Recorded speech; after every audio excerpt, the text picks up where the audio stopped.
Bismillahirrahmanirrahim. Assalamualaikum warahmatullahi wabarakatuh. Bersama kami di channel Indonesia Merdeka Belajar.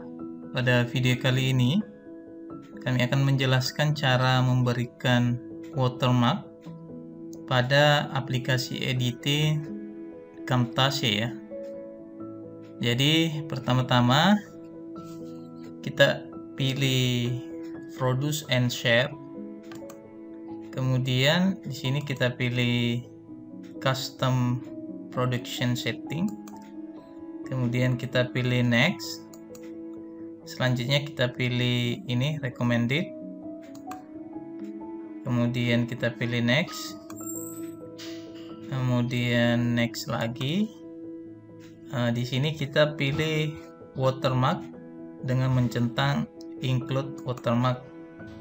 Selanjutnya kita pilih option dan kita pilih image atau gambar yang bertipe PNG untuk dijadikan watermark ya. Caranya kita klik browse ini, kemudian kita cari gambar yang akan kita jadikan watermark. Misalkan saya pilih yang ini ya. Oke. Kemudian ada beberapa settingan yang bisa kita lakukan. Misalkan ini adalah opacity-nya, misalnya terang, atau kita mau blur ya.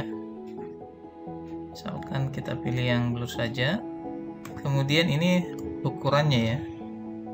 Ini ukuran dari watermark yang nantinya. Kemudian ini adalah posisi ini, kemudian ini ada vertikal. Jadi kalau kita ingin simpan di tengah, maka kita jadikan di sini 50 dan di sini juga 50 ya. Maka dia akan berada pada posisi pertengahan nantinya. Kemudian kita blurkan, kita kurangi opacity-nya. Oke. Kemudian setelah itu kita bisa klik OK, kemudian kita pilih next, kemudian kita berikan name dari file yang akan kita ekspor ya. Misalkan di sini itu tadi adalah audio Filmora ya. Kemudian kita pilih finish ya. Nah, ini adalah proses render atau rendering project. Oke, demikian, semoga bermanfaat untuk kita semua. Salam Indonesia Merdeka Belajar. Wassalamualaikum warahmatullahi wabarakatuh.